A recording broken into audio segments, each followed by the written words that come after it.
right, hello and welcome to the Creedcast. My name is Dave, and as always, we thank you for listening, watching, whatever your choice of format may be to consume the product. Remember, we're on Spotify, Apple Podcasts, YouTube, and many other providers.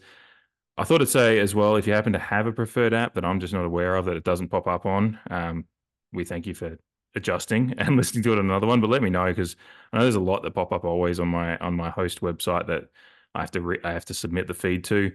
So if there's one that's just popped up and I'm not aware of that you like, let me know and I'll make sure it happens because it's not all that difficult to pop it onto a new spot. It's usually just signing up for a membership there and getting it on there. So let me know.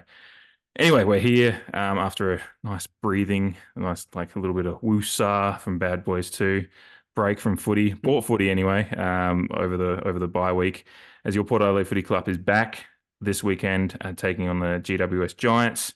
Over in Sydney on Sunday afternoon, twilight game, 4 p.m. in Sydney. I think that's local time, I believe. So it'd be 3:30 in Adelaide. You can correct me if I'm wrong, Jamie. But yeah, 3:30 in Adelaide. cool. There we go. But pretty much the longest possible break you can have for a bye week, going from Thursday of 2 rounds ago through to Sunday twilight. So we've had the longest possible break. No excuses.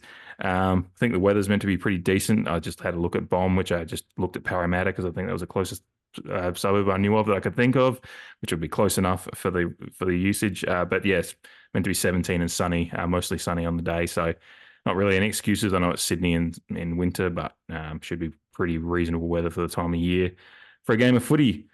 So as we get into it, before we get into it, actually, thought I'd check in with you. How did you enjoy your time off from the stresses, the week to week stresses of Port Footy with a bye week? Hey Dave, hello everyone. Yeah, it was great. We recorded our review and then preview. What was it, last Tuesday? And yeah, the following weekend of football after our game was great, and then the weekend just gone was also great. And I didn't really focus too heavily on any of it except for watching the ladder move a little bit. And enjoying a stress-free time. What was it, 17? Well, come Sunday, it'd be a stress-free 17 days, but Yeah. a little less than that at the moment. Yeah. No, it was nice. Just to not that I've said to you off air, but it's just like I love week to week Port Footy, but I the more the years have gone on with since the bye rounds come in, I've really enjoyed that mid year break as a fan as well. It kind of just gives you that time to reset. Went out and saw a few movies. Drank some beers without the pressure of Port Footy with it. So I actually got to enjoy it. I even had a buddy who was down from Portland. He's on a work trip and managed to get him out of the work and went to downtown LA and had some beers. So it was just like got to do some stuff, which was nice. Yeah, and you weren't like commiserating or Yeah, it was celebrating. It was completely just free. base Yeah. level. Yeah. What is this feeling? Because there was no like the only other sports at the moment that's on that I care too much about is baseball, and it's the middle of the season, so there's nothing like teams win and lose, but Yeah. they play 160 games in a regular season, so it's not like you're putting too much stock in any particular result. It's more just trends, and I'm obviously not. While I like it, I'm not nearly as invested in that as I am Port Footy or Oregon football or whatever it might be, or Liverpool, which they're all out of season at the moment. So Yeah. And the T20 World Cup is still at the group stage. yeah, which I love. Which is interesting in its own right, but Yeah, yeah. it's cool that it's over here. There's a lot of memes in American Twitter, like just like we didn't know what We cricket was play a week ago. cricket. Yeah. Yeah, Yeah. and now there's like the eagle. There's like the memes of the eagle, like the Yeah, flag-clad eagle really holding propaganda holding a stuff. cricket Yeah. bat. Yeah. I saw one. It was ridiculous, but it was Uh, great yeah, in the no, same vein. it's fantastic. Um, that I know there's a lot of people on Port Twitter that probably follow him or Instagram, but that Jake Jeekins from over in WA, Yeah. and shout out Yeah. to him and his old man Andy Jeeks as well. They always do great things for Port fans over there and sport, but he's seems to become a bit of a cricket influence. Like I don't mean that in a negatory way. It's just like it's cool that he's over there and over in New York and doing that stuff, Yeah. wearing port kit Wearing port around. So Guernseys. yeah, Yeah. so but yeah, a lot of sports happening, but just I'm not stressed, which is good. But then I'm going to be stressed coming this weekend again. Oh, But hell yeah. interestingly, going into this, we've had 2 weeks of football since, or 2 rounds of football essentially since we last played, because we were the Thursday night leading game to our last round that we played. Then a whole weekend of footy happened after that. Then we've had the last round, still sitting in fourth spot. I was not expecting that, but it No. goes to show what we talked about in our review of the first half of the season as we get into the GWS match, which is a top 8 matchup because they're just holding on in 8th spot at the moment, but how even this competition is. And even with our up and down nature and all the stresses we have and the concerns we have about how we're traveling, we have found ourselves somehow in that upper echelon of the pack. We're not quite at the top of it, but we're not nearly down the bottom of it either. So it's an interesting spot that I thought we'd be possibly out of the 4 by the end of the round we played, and then Yeah, somehow yeah, it's fallen into place that 2 rounds went by and we hung for on. So, sure. which is Well, a yeah, great I platform. did too. Yeah, yeah, yeah. As Chris Davies said, which Yeah. some people don't like to accept. Um, but yeah, I actually agree. I expected to fall out of the 6 just naturally, like you said, Mhm. more than 2 weeks of um football games being played after ours. Yeah, just without looking at the fixture and in great depth and whatnot, totally just expected to fall out of the 4 with a game in hand against some other teams. Mhm. Um, but yeah, I thought it was funny in particular this weekend just gone. I think it was a bit of crosstown goading. Someone was hanging shit on Crow supporters saying that Ken was a better coach than Matthew Nix because Crows played and they dropped down the ladder. And Port Adelaide didn't even need to play, and we rose up the ladder. That was directly after the Geelong Sydney game because they Yeah. they lost percentage. Obviously, Essendon and Carlton played Yeah. after that, and yeah, that dropped us back down to fourth. But yeah, I thought it was interesting. Yeah, because I tuned into the Sydney Geelong game because I was setting up my rumpus room as you know, Dave Mhm. and others. I've recently moved, so I was just setting up some things in my rumpus room and had the TV just on, and yeah, I was worried. Well, I'm not worried. I was just interested to see that Sydney were up against it at home and then Mhm. them roaring back. And yeah, it was fortunate for us for sure. Yeah. I think I logged onto, I can't remember. I think that was Saturday night my time, and I said to you, you know this, and I was at a Super Trooper screening that had 4 of the main 5 troopers at it, which was great, and they are exactly as you'd Yeah, expect them to be. I'm jealous. It was it was great. Father's just spilling beer right in front of me as he's geeing up the crowd, and then Jay was apparently high Kyle from Ramrod. Kyle Ramrod. Oh, it was great. But I got back from that, and I think I saw a tweet that was just like something about a Chris Scott masterclass against Sydney again. And I was like, oh, geez, Geelong have somehow getting up against Sydney, are they? Yeah. But then I saw I was like, the tweet was like an hour ago or something, and so I got on the AFL app, and Sydney had 3 goals up at that point. I was like, oh, okay, so they've just Yeah. have a look at the score worm, and they've just roared back. They are a separate class at the moment in the competition, and we've got them come up in a few weeks. But we'll Mm. talk about that later on. But this week it's GWS. As I said, they're 7-5 at the moment. They had obviously a hot start to the season. I think they won their first 5 or 6, 5, um, yeah.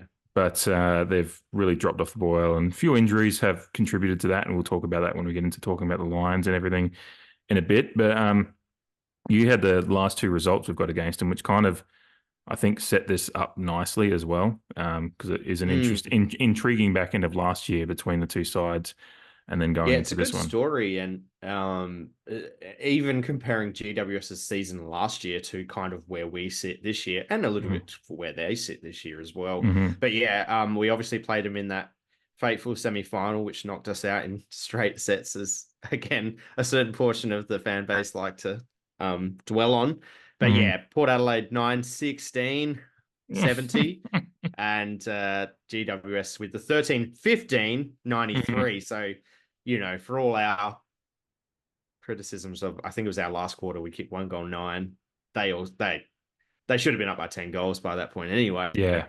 Um, but then yeah, just drawing back because we played them a few rounds before the finals, and in round 22, on the flip side, 21-10, so a good kicking game, 136, which probably was our highest score, if not up there, in one of our highest scores last year versus Mm-hmm. GWS's 13-7, 85. So it was a good day for football. I remember being there, and yeah, both teams kicking well. No, that In was relation retro. to That was scores. retro kit day as well.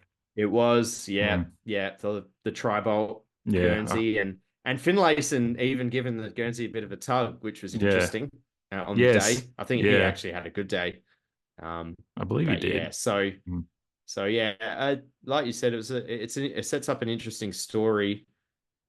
Obviously, we want to take a bit of revenge for that Mm. semi-final defeat, um, but then drawing back on the round 22 result, knowing that we can do it because both teams are by and large pretty much the same, albeit, yeah, we've done a bit of recruiting. Um, I don't know if they had, correct me if I'm wrong, I don't know if they had a very productive off season in terms of recruitment, but they're a fairly balanced side, albeit their injuries, which, yeah, we'll get into, I'm sure.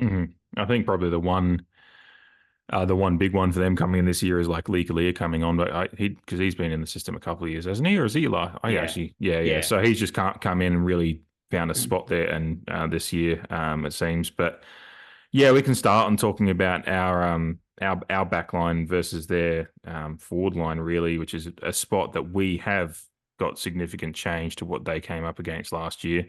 Obviously, I mean, don't need to tell Port fans the additions of Zerk Thatcher and Isava Radaglia in there up against their forward line, which is more or less what we know of. I think Jake Riccardi's been playing a bit more this year. I think finally because he's been in and out over the years a bit because he does show flashes, Yeah. but sometimes doesn't quite find his space there. But he's been, I think he's having one of his better years. I don't actually have his full stats in front of me, but he's looked.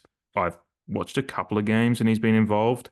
And I thought he was pretty good even a couple of years ago. He's just kind of one of those players that finds himself in and out sometimes with, Yeah, yeah. yeah, I rate him. I Hmm. think he could be a genuine gun of the competition, but Hmm. I think it's maybe a bit of personal application and just team Yeah. balance in equal parts for Riccardi.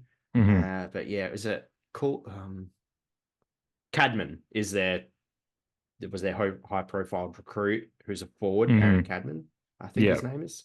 Yes, And he's there in my list there as well. Um, yeah, well, he was on the interchange last week. I mhm. didn't see him until just then. So yeah, yeah. I think just looking at their forward line, how they matched up against Hawthorn is quite formidable on paper. Um, obviously Toby Green hasn't had the season he had last year in particular, and what we know of Mhm. for Toby Green, and but equally some of the others have kind of balanced that out a little bit. So it'll be a good test for our defense line and Yeah, how we match up against them. yeah. Would you assume that Jesse Hogan gets Radaglia first up, or and then they go with kind of what we've seen at times where Yeah. they switch it up a little bit, and yeah, Yeah, um, I would assume that. Yeah, for sure. Yeah, just the big body theory that I've kind of run with this year.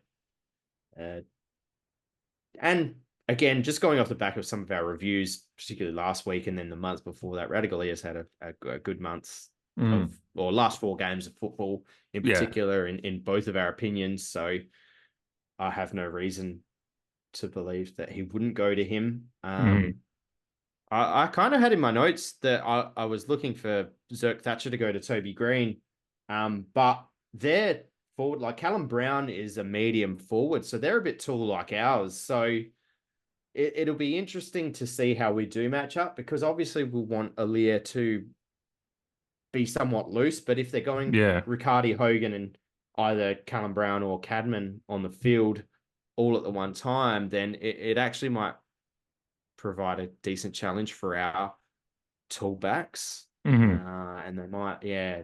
And then it might, like we mentioned last week, with some of the help needed by our small to medium defenders, that might be an environment where your Burtons, Bergmans, Houstons will need to play that intercept role rather than freeing up an Alir or Radaglia to do that and Zerk Thatcher. They'll probably need to be a bit more accountable. So mm, can yeah, you call yeah. this a test in isolation? I think it Maybe. is because we have. I mean, in our review of the Carlton game, we did kind of highlight our concerns with the the kind of pressure in front of those our key defenders, it's that they need to be kind of matched with the pressure in that kind of halfback and midfield area, because that's where we've been better over the past couple of years. When we play good footy, it's that pressure that makes it easier on the tall defenders. If the ball's Yeah. coming in, it's either coming in under pressure, or it's when it's coming in and there's no real pressure to stop it coming in well. That's when we really struggle. That's where we struggled in that last quarter against Carlton. So Mhm. yeah, that is a test, and it's something that's probably like I've got an eye on myself, and I know you have. Is just how we protect those like those tall defenders and give them the opportunity to have the matchups they want, and not be left one out as they have been at times. They need Yeah. to have that help from those guys up the field a little bit. Very interesting. I was watching. What was I watching? I can picture their faces. It was Gary. What I was were on. you watching? Yeah, that's who knows.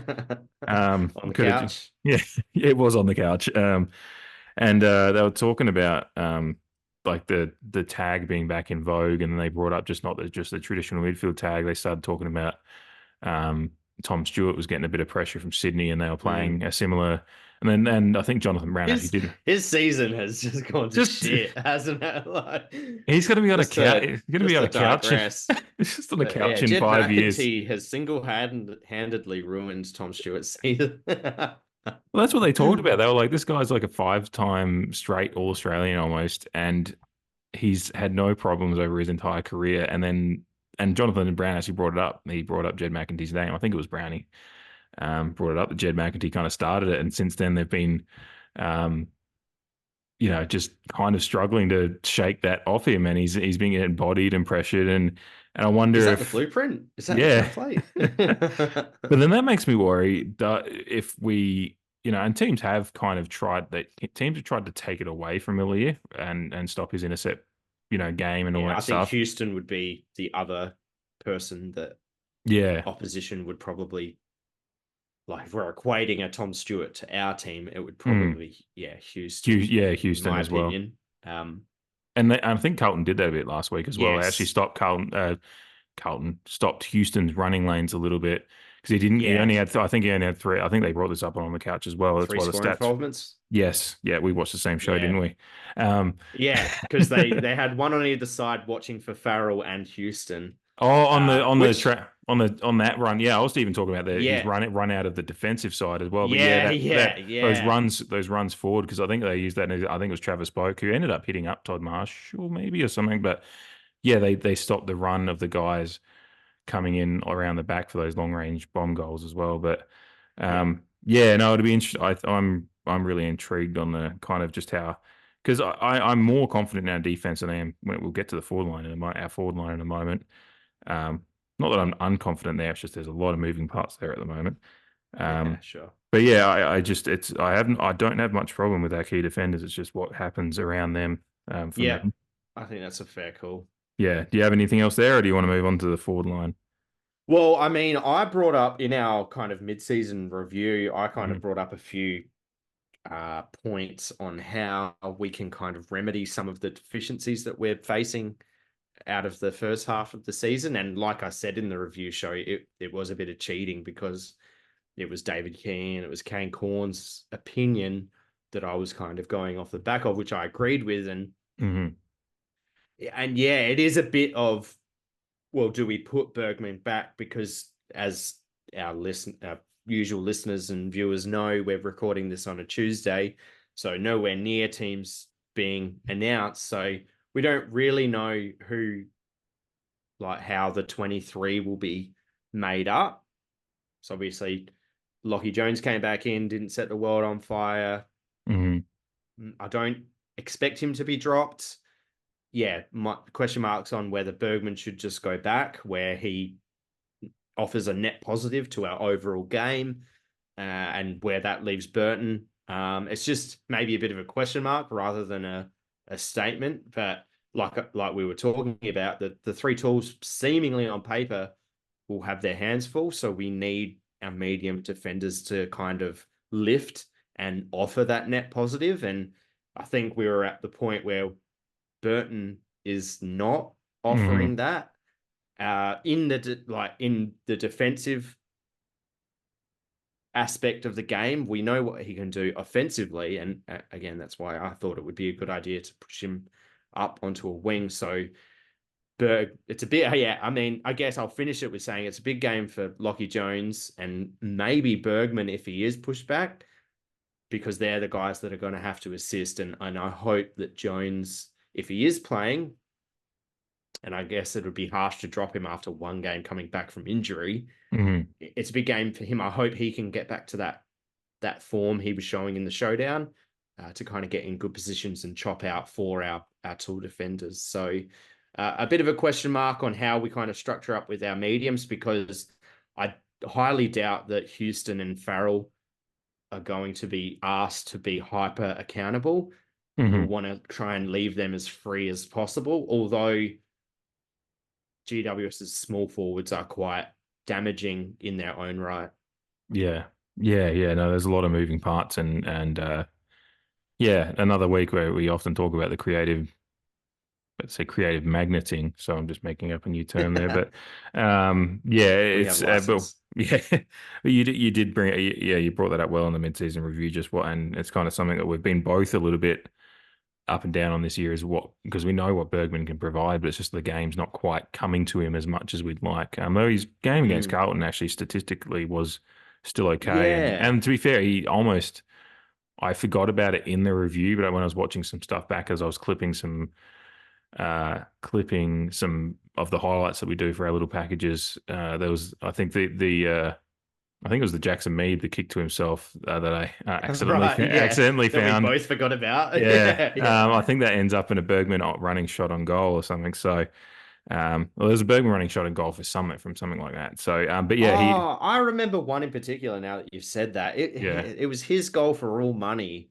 hmm One, I think he had two opportunities, and yeah, one of them, yeah, it's a bit like Travis Boak, I think, with Bergman this year. He just can't buy a goal either. yeah, because When he's had, last year I think he featured, sporadically, because he mhm, was more back. But yeah, um, I think he had a great shot on goal, and it just kind of fell short. yeah, Um, yeah, because the Great run commentators were though. getting up for it, and then it was just like, oh, it's not, it doesn't quite have it. So, yeah, it might be just symptomatic of his year at the moment. It's just not quite there, even though it's close though, because you can see Yeah. it's not like he hasn't been bad like some have been a real concern. It's just like the game, he's just not getting enough of it. So No, yeah, and I think yeah, you said it in the review of the Carlton game that you didn't really notice him or have an opinion of him, or yeah, like that hmm kind of vibe. That's the kind of season he's having. He's obviously hitting some markers which the coaches are happy with, but we know what he can bring, hmm and we want him to feature because he is part of our future and part of our next premiership team, in my opinion.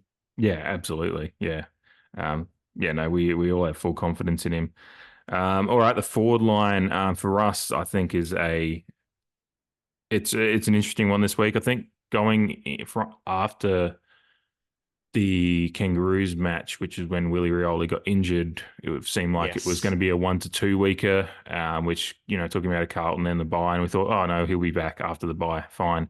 But the comments from Chad Corns in his presser yesterday seem to suggest they're going to be keeping a close eye on him in training, and it does seem like Mm, I get just reading between the lines in the comments, it seems to be like he's going to have to tick a lot of boxes to yes. be available. Yeah. So in that note, at this time of the week or on a Monday, you go, well, that's a long shot, and I wouldn't be, you wouldn't want to, particularly with our history or something injured already this year with Yeah. Yeah. guys coming back a bit sooner than. But he's going to be a miss again. We missed him sorely, missed him against Carlton, and Yeah. we'll miss him again this week. But yeah, I would expect really Rioli doesn't play, and then obviously, I mean, there's kind of midfield as well. But Connor Rosie's looking like he's going to be back, so that's good for him. But and he obviously provides some goals as well. Yeah. A But lot of polish too. yeah, the big question for me, and I know that we've talked about this a bit, and we talked about it in our mid-season review, and probably after Carlton as well. But I mean, a factor in Chad Corn's presser yesterday as well was questions about Charlie Dixon. Yeah. Um, and he seems to suggest he's pretty strong, but his just form's been off. Again, for me, eye test for me. But I've said it Mm, a few times. He didn't look as explosive as he even did in the first 4 weeks of the season. For a few weeks there, struggling to get to the ground ball a little bit more, a few things like that, which maybe that's form and confidence in his own body, but there's something still not right there. And Ollie Lord's back playing footy had our last game. Oh, yeah, just on that. Yeah. Obviously we had a bye, so I was like, oh, I wonder what the Magpies are up to. I wonder where they're playing this weekend. So I checked the fucking SANFL fixture, and what would you know? Port Adelaide has the bye, which, Hmm. for fuck's sake, like it's probably organized. And like in an ideal world, National Reserves, the Port Adelaide Reserves would have a bye as well. But I was like, oh, for fuck's sake, like, I can't go and watch some local footy, Hmm. like Maggie's footy. And B, it's another fucking speed hump in Ollie Lord's return, like Yeah. just focusing on him. Like, Jesus Christ. Yeah, just wanted to rant about that because yeah, I was like, oh, maybe I can take my daughter to go. Yeah, hopefully it's at Alberton and we can go to God's country Hmm. and watch some football. But nope, SNFL were like, fuck you.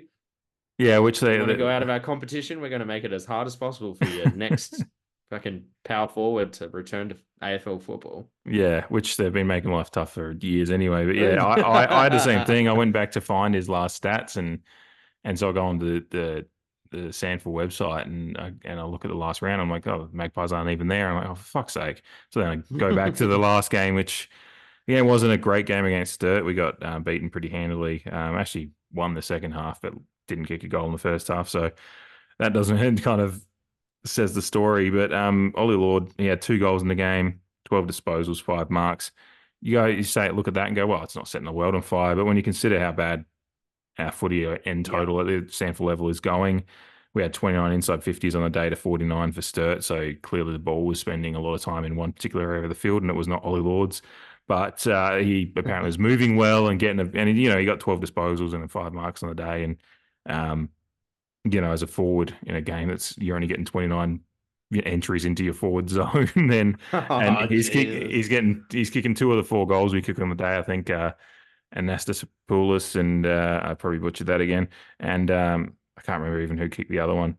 Jordan Sweet actually did actually. So yeah, three AFL listed guys at least were the ones that got on the scoreboard, but not Mm, much to write home about. But yeah. all reports were he was looking good. As you said, a pain in the ass that his development again has a speed bump with another bye because there was a bye Yeah. a few weeks ago as well, I think. And Yeah, SA like it was a rep game by yeah, like SANFL played the Waffle or something like that or the VFL. hmm So yeah, just but yeah, he'll be back. he's fit though. He's not an injury list at all, and he does raise the question as to when you pull that trigger. Is it this week? Considering I think if Charlie has another, I think you're setting Charlie up for failure if you don't give him a rest for Yeah. a bit. Yeah. Because the Oh, okay. fan, Yeah, right. oh, I actually think he could do with just a couple of weeks. Like, I think he wants to play, and I respect the fact that if they think his body's good and he's just in a form slump, then yeah, you could go the one way and say playing back into form. But the way fans are kind of, and Twitter's a, kind of is a hyper real read on the world because there's not everyone exists there, and there's a lot wider set of fans than just that. But when you Yeah. get the It's read a on Twitter, sample people are size. yeah, people are you get that frustration there, and I see it in some other areas, and I go, and I assume some players may see that stuff too. I don't know, but I'm a bit 50-50 on it, but I think if Lord is fit, and the way fans are frustrated with Charlie, probably unfortunately they're exacting that frustration out on Charlie a bit too much because I think it's just his body, like he's trying to get right and his body's just not helping him out, and or maybe it's Oh just yeah, it's form, as Chad Corn definitely a says, level but of sadness as well, like yeah, under the surface. Because I yeah, think, and we're clearly yeah, fans. Like I mean, I yeah. we've done a couple of our little bits on on Instagram that are featured from the podcast have been Charlie centered a couple of times. So Yeah, yeah. I mean, um, yeah, I love the guy. Like, I was yeah, sad, like, I was sad to bring him up in our spotlight in the mm, review. Like, it's just kind of, yeah, the gripping fate of reality. Like, you know, Mhm. like no good thing lasts forever, and Yeah. everyone knows. Yeah. But Maybe it was a bit of Villain and Vixen by Hentley Farm also talking as well. But yeah, last week in the review with the sadness. But yeah, like it's such an interesting call. Like, yeah, you're saying give him a further rest. And Because yeah, I was kind of thinking like, yeah, he'll probably get dropped. But then again, it's like, well, he's had 16, 17 days to further recover. Yeah, what call do they make? Like, I don't, yeah, it's hard to separate heart well, from head yeah. from that magnet. Um, because I guess like some people like to talk about the premiership window and like whether it's open or closed for Port. And I was Mhm. talking to a guy I sit with at the Carlton game about like premiership windows, and like when you look at the overall age profile of our team, like if we don't win the premiership this year, like our window is not closed whatsoever. I Yeah. know we're playing for a premiership this year, and so we should be. Um, but I think that if like the biggest factors this year is kind of this that seniority, that senior leadership around our star factor kind of junior players, Mhm. youthful players. And Dixon is like a big card in that deck. And if he's not going to be there, like I think that does put a dent in our premiership hopes this season in Mhm. particular. So yeah, it's a huge quandary of whether to give him a spell, like you said, and hope that he comes good. Maybe bring him back with some gimme games or something like that, or go, well, you've had another further 2 weeks off. Like, let's see how you go, and then you'll be judged Mhm. going forward based off how you go in this game. Yeah, like I said, it's hard to separate head from heart with this magnet in particular because it is so close to the heart. Mhm. I'm not sure which way they'll go. Yeah. Yeah. No, it's a bit, and I guess it'll depend somewhat on how he looks on the track this week. But I mean, Chad was saying he looks strong, so which again, I love him, but it's just not what I've seen on the field.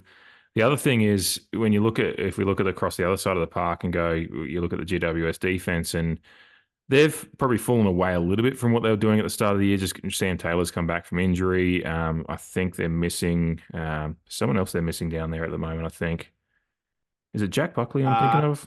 Jack Buckley, yeah, Yeah, and Isaac Cumming is also a defender yeah, yeah, for GWS, who, yeah. He's as you there. both know, we've only got round 12 injury Yeah. listings, but it was So there's two a to 3 weeks and a hammy. So yeah, which we know after round well. 12, We don't want to. You don't want to yeah, push that one. shouldn't play with. So yeah, they're missing a couple of guys down there. They've kind of blunted what they were doing at their best because so much of their run comes off their defense. Yeah. But Leakley has been playing pretty well down there this year, despite again they're not going great guns, but they're not. I don't think I'm just going to go back. I'm just getting back to their results. They haven't been giving up big scores, or they're probably lucky against the Bulldogs that they didn't get smacked because that was 8 goals 22 to 6 goals 7 that they lost to Oh the, yeah. the Oh Bulldogs. So yeah. that one Very was, lucky. a lucky result there. Hawthorn, they like just last week they lost 12 goals 13 to 12 goals 7. Geelong, they won just with 11 goals 12 to 11 goals 8. Essendon, they only kicked 9 goals 8 to Essendon's 12 goals 10. And even Sydney, again, probably it was a pretty even ledger 14-14 to 10-9. They lost to Sydney. So they haven't given up. The biggest score they've given up, I'm just trying to go back through now, actually, is probably they gave up 17 goals, 15 to Carlton back in April. Um, so they don't give up big scores still, even if they've been struggling a little bit. They're reasonable down there. They're obviously, and it's the kind of defense I can imagine if Charlie's still not, if he's even running at 80% or something like we saw what happened against Carlton, just with, a decent defense down there. And it didn't work. Like we ended up having to sub him out. So that's my worry is, are we going to end up doing that again? Like it's just, I feel like Hmm. it's still, again, 17 days is a long time for a guy to, if he was doing okay, it's just a form thing, him getting back from maybe some little niggles. I don't know, but I wonder if GWS are.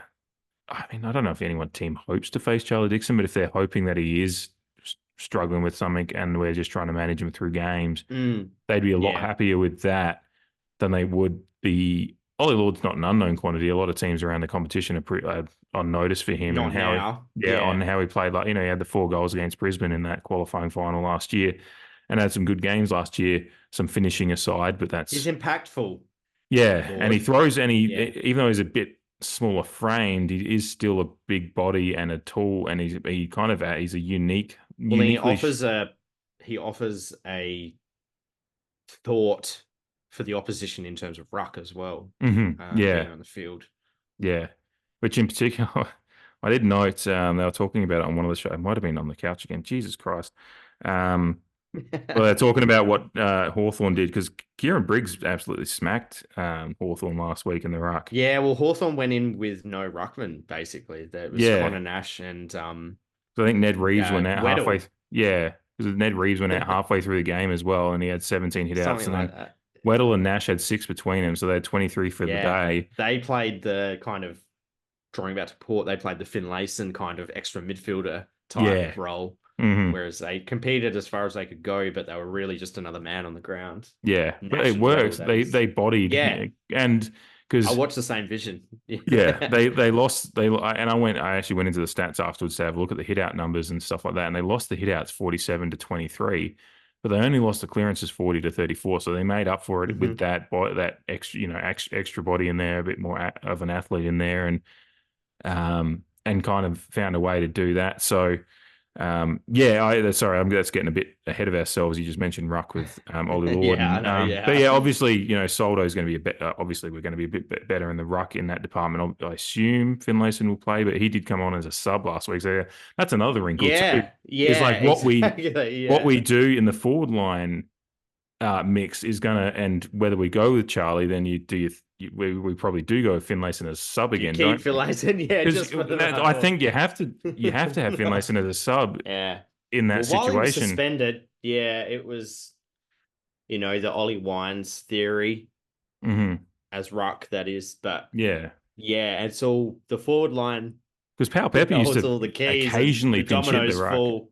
a few years ago Yeah. too. So um, and speaking of the forward line, I mean, it's not that it's much of a thing, but I was just thinking about it in an overall how our forward line's operating compared to last year. And Powell Pepper's still, obviously we don't forget about him, but you just because he's out for the season, you stop thinking about Yeah. him Yeah. but he is still a big miss in that structure and that pressure up forward.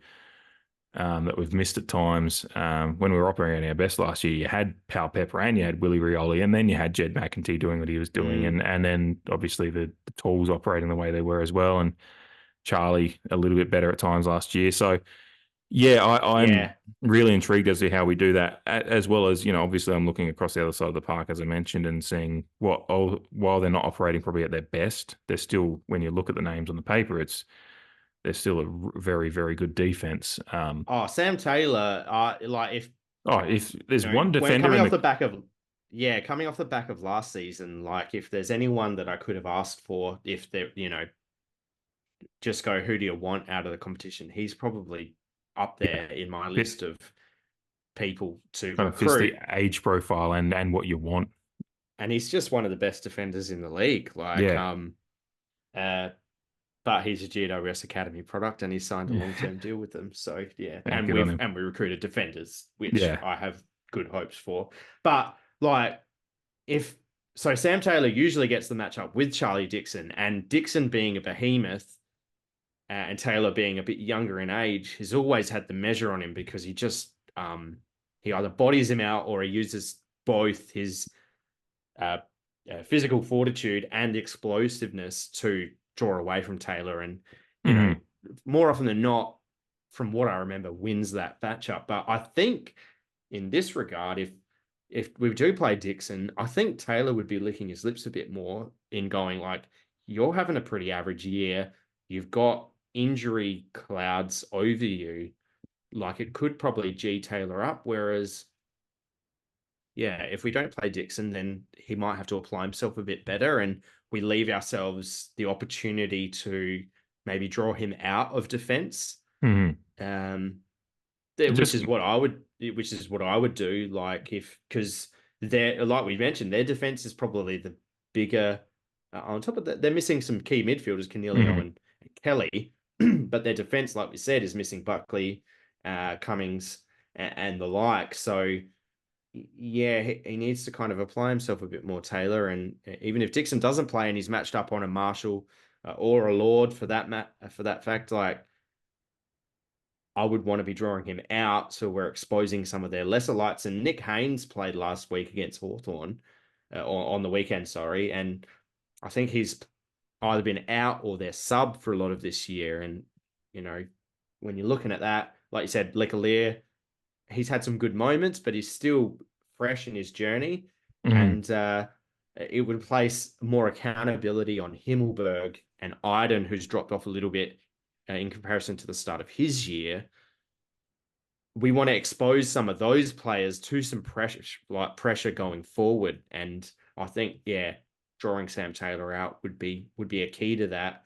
Also, I read the Mongrel Punts review of the GWS Hawthorn game, and he mentioned how Whitfield versus Amon as the attacking halfback is like what the damage is in terms of possessions. And I think Whitfield ended up with like 30 possessions or something like that, and Amon less than that. I don't remember the exact number, but just by feel, Whitfield, oh, sorry, I'll say it, Amon contributed more per possession than Whitfield on the eye test. Mhm. So that leaves us an opportunity again with putting pressure on Whitfield because we know that they love to use him as their rebounder and their score chain kind of initiator. So it leaves our forward, even though Power Pepper's not there, the likes of McEntee and DBJ applying that pressure on Whitfield. So bundling that all together, trying to draw Taylor out, but applying max pressure as a team. Maybe it's not an individual matchup, but a team focus on applying as much pressure to Whitfield as possible. That can curtail their rebound from defensive 50 or their defensive makeup and offer us a lot of one-on-ones and some turnover football. Yeah. And I'm glad you brought that up too, because it was a point that I'd found somewhere when I was looking at their stats on, I think I was on Footy Wire actually, and they're uh, ranked 16th in least opponent turnovers per game. So that means they're giving off it was points from turnover as well. They're Mm, struggling both ways. They're not getting enough from when they turn the ball over, yeah, and then when they give the ball over to a turnover, they're letting up some scores as well. And that's kind of, and as you said, some of the drop off from their defensive side, and a lot of their, it's the Orange Tsunami thing. They are a team that their run last year started from some expressive, brave forward ball going forward, but when that drops off, which is an interesting comparison to us as well, because we, are defined by some of our run through the middle and stuff as well. When we're at our best, it's working. When it's at our worst is when you get a little bit stagnant and drop off in confidence in that game. yeah, But yeah, their run off the halfback and stuff like that is where they have liked to generate a lot in the past, and it just hasn't been working as well. And yeah, if we can kind of open up that space for our forward line, but then put some of that pressure on, that's kind of where a lot of it will be. It's going to be a real intriguing battle to watch in that space of the field. Um, it's kind of forward line, but moving into midfield as well. I don't know if you've got anything else, bring it up. But it'll be interesting with Rosie coming back, and obviously yeah, we do rotate a lot of them with our extensive amount of midfield talent that also can play out forward. Obviously, HORNE-FRANCIS, we've talked about averaging a goal a game, yeah, and he does spend some time up forward when the magnets need to be flipped in that way. So there will be that. And especially with Rosie coming back again, as I said, that does add that extra dynamic all Australian talent into the mix that can kick goals from the midfield, as well as can obviously start his career up forward and half forward mm-hmm. and all that. So that'll be an interesting part of it as well, particularly if missing some of that pressure up forward with both Rioli and again, as I mentioned, Pal Pepper's been out for a while now, but that is a missing piece there as well, and Willie Rioli missing. is a big part of our goals this year. I think he's still second. Yeah. I think he's got 17 for the year. I might be tied for first. So yeah, there's some creative magnets there as well. The midfield is interesting though, with as you mentioned before, Cornelio missing, and I think I said I wasn't. We are running off of an injury update from at last, like going into last week. So I'm not Mm. exactly sure where Josh Kelly's at, but we think he's probably going to miss. I think what is it? Is he a hamstring or is he a calf? Or He's a am I? calf, He's a and calf. after round 12, it had 2 to 3 weeks. So, Yeah, yeah, not sure if he'll be back. Yeah. yeah. And then It'll be an Canelo, interesting yeah, watch. Canelo is clearly out, so we know that. And he was, I mean, Canelo being back to some of his career best form and like late last year and Yeah. earlier this year was a big part of where all of their game has come. And I'm a big Canelo fan as well, just as a guy that I've enjoyed watching on another team. Um, he just at his best is just a real, I don't know, I've just always just one of those players I've gravitated to. Um, but yeah, and Josh Kelly obviously is absolute class as well. So if they're both missing, even if one of them's missing, it's a big miss. If they're both missing, it gives our midfield an absolute edge. They've still got some talent running through there, obviously. And I was trying to look, Tom Tom Green's Green an absolute is class one as of well. the young guns of the competition Yeah, for sure. but when you take out the kind of we've seen it with our midfield the last couple of weeks. With Rosie out has taken out Mm, a part of accountability for the other team. And then we've seen Butters get a bit more of a harder tag, or they've yeah, tried out on that's right. clamps on HORNE-FRANCIS here at times, although Butters has been the one that's really been probably more affected with and blunted his run.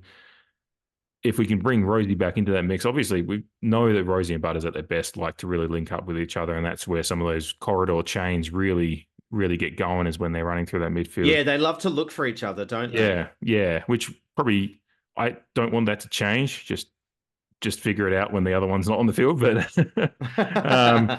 it's we did see Rosie, not Rosie, Butters not struck. He still gets the ball, but he's just his significance and influence on Yeah. the game is blunted when he's getting a bit of a tag. But so Rosie coming back will alleviate some of that because there's more accountability on the other side, as well as the fact that they're missing a couple of pieces themselves. So where are you seeing that? And obviously the ruck battle is a part of that as well with Briggs and I assume Soldo this week will be up there again.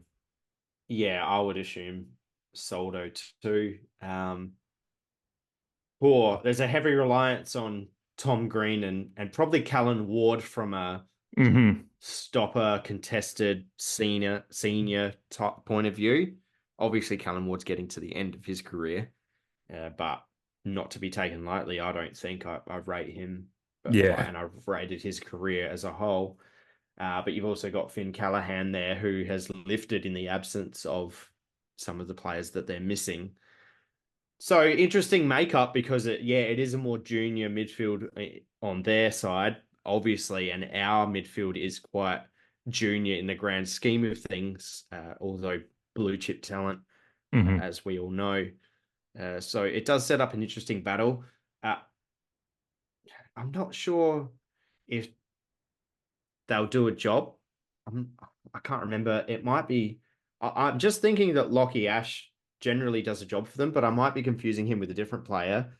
But Lockie Ash is also Yeah, he's injured out. He's out for a for couple of weeks at GWS. least. So So, it might just be a battle of system versus system. And if that's the case, then cool. Like with Rosie coming back in and if JHF can continue how he started, then I think we're in a good position because Soldo coming back, albeit just before the bye, with a bit more rest in his legs coming off the back of the surgery, he'd be in a good position to combat Briggs because where he was taking on an athletic ruckman in DeConing for Carlton, Briggs is a bit more of that bulky ruckman. Although I rate Briggs too, he mm-hmm. is actually He moves pretty well for a big fella. I was watching some yeah, highlights from last week, and I was like, exactly, yeah. big fella runs, but yeah, he still is. He's not going to have that. He's mobile. Yeah, he's not mobile like DeConing was against us, Yeah, and his yeah. ability to get down to the ground and some of those. I was watching some of the last quarter stuff again, and just some of his, he'd gather his own tap to the ground and clear it against us. So Yeah. Which I think Soldo is equally capable of too. And we've spoken about Mhm. Soldo's hit outs to advantage and how he can be damaging forward as well, just to draw back on our forward chat.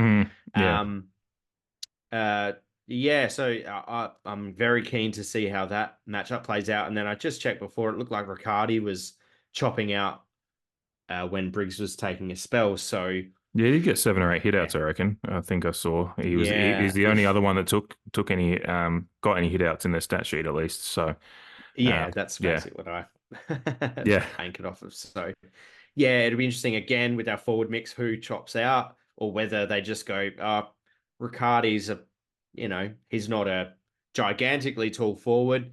Maybe they do just go the Ollie Wines on him and hmm then put the three other guns around Wines. So in that regard, I'm not unhappy with that matchup, although I wouldn't like to see Wines chopping out in a final.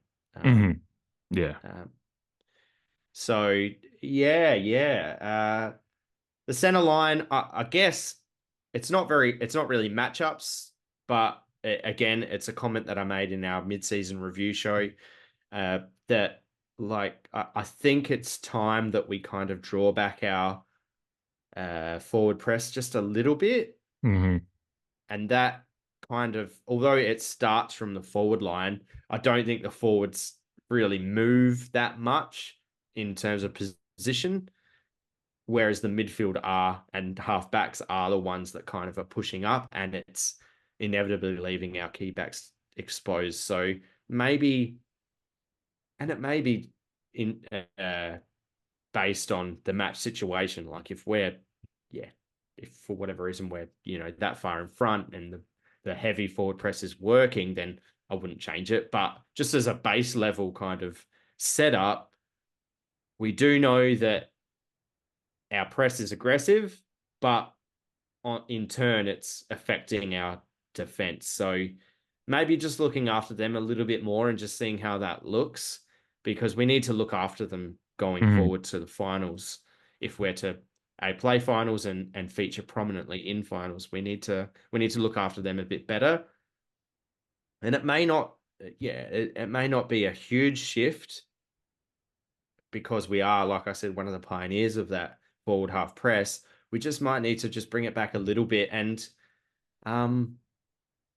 one thing that I've noticed in terms of uh, defensive 50 kick-ins from behinds is that uh, we tend to get blocked in a hmm little bit more, and it relies Yeah. on Kane Farrell just kicking that 60 to 70 meter bomb from inside 50 He's done rather that a than couple of getting times that. this year. Yeah, and There's it's been a a bit couple that have hit. predictable, and Yeah. I don't really like it happening all the time. Like You it's want to have a better bold, plan than that. Like you want to have that as like yeah, a cherry on top thing that you can do if you want to just change it, but you still want to have yeah. a baseline better plan for getting out from that. Yeah, I just like us to Yeah. change it up occasionally and just get that extra possession, maybe 30 to 40 meters out from Mm. opposition goal, and then launch it. So alternatively, this might be purely vibes, but I feel that we give We love defensive vibes. 50 kick-ins a little bit more room. And it look, I think it might be a trap to trap them on the half forward flank That to then doesn't either work cause enough. a stoppage down the line. But I would, yeah, I mean, I You see, still you like to see guys block them run in a out little bit to more. 35 meters for on us sometimes, and then get a Yeah, and then yeah, still don't have much pressure on them, and they're kicking because they have to because they still get a bit more leniency running out from. You see guys run 25 meters out from the square, and yeah, they get yeah. given that. I But know what you mean. you are right. It is something that I haven't actually ever written down, but it is something that I've just as soon as you brought it up, I was like, yeah, we often struggle to get out of our back half from a kick in, and then conversely, we just give up this a crazy amount of space, which you can't. It's kind of like noticing a goalkeeper when they give up a goal, or sometimes you notice it when it's going bad against you. We're sitting at 8-4, so a lot of things some things have been working, but it is Yeah, it when the must be for game a reason. when the game is going against us. Sometimes you'd like to see us just try to slow the game down a little bit, maybe, and block them in a little bit, and just Yeah, and maybe yeah, that is the forwards yeah. who I said don't really have much room to move. Maybe it is them, and then equally with the midfield and halfbackers, just giving our defense just a little bit more room for error. Mm, Like you said, we're 8-4, so there must be a reason for it. And being there live, most often the opposition kick it to that half forward flank area, like kind of junction of the 50 and the boundary. mm, So it's kind of trappy, where it's like, well, you don't have much room to move there either. But I would like to see us kind of trap them in their defensive 50 a bit better, and maybe the midfield has something to contribute there. mm. Um, It's in those junk time areas, especially, is like sometimes where I notice it the most is when they, whatever we're doing in that 5 minutes before the end of a quarter, when they kick out, often that's when you get a few of those junk time goals against, because we've actually almost scored, but we've kicked the point, and then they go down, and 35 seconds later they've kicked the goal because they've just been able to get out easy enough to be out, and then it's like almost only two kicks down the field, and yeah, yeah.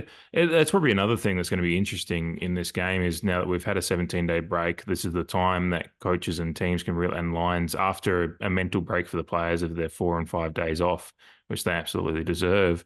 They get back into their meetings with a bit of a fresher mind, and coaches have gone over some tape and some things that they've maybe not just had quite enough time to get to in those first 12 weeks, and Mm-hmm. look at some what adjustments we might see to the those little things that maybe we have been concerned about. Hopefully, we do see a few. If there's some little wrinkles in how we set up going forward, and then GWS. This is a tough matchup. Clearly, it's obviously away in Sydney as well. So, um, not that you're going to an MCG with a 60,000 bang Collingwood fans Yeah. or anything, but I don't mean to disrespect GWS, but saying that it is just a Yeah. It's still a trip. yeah, it's still a trip, and they've been a very good football side since. I mean, maybe July last year, I think was when they started their run. It was them and Carlton. Yeah. It was them and Carlton that started from way back in the field, wasn't it? Way And back. then Yeah, they did. did their like And played in yeah, preliminary finals. and both of them almost made the Grandy. So yeah, they've dropped off in the last 5 to 6 weeks, and have been struggling, but they're still they're still, as we've gone across the lines, very respectable. You've got to show some respect. But saying that, one, they're a good test, but they're there for the. I don't think we're. Mm. If you're looking at the start of the year, we were probably a little bit worried about this one. If you went through, you'd go, "That's an away trip." I'm really worried about not banking at this point in time. I'm like, they're there for the taking. Again, that's no Yeah. disrespect to them. That's just where they are and where we as a team want to be. It's kind of, you need to take advantage of these opportunities. These are Yeah, for again the sure. opportunities that show when. And look, you don't want to have to. You never want players to get injured. Like, I'm never rooting for injuries or anything like that from the opposition.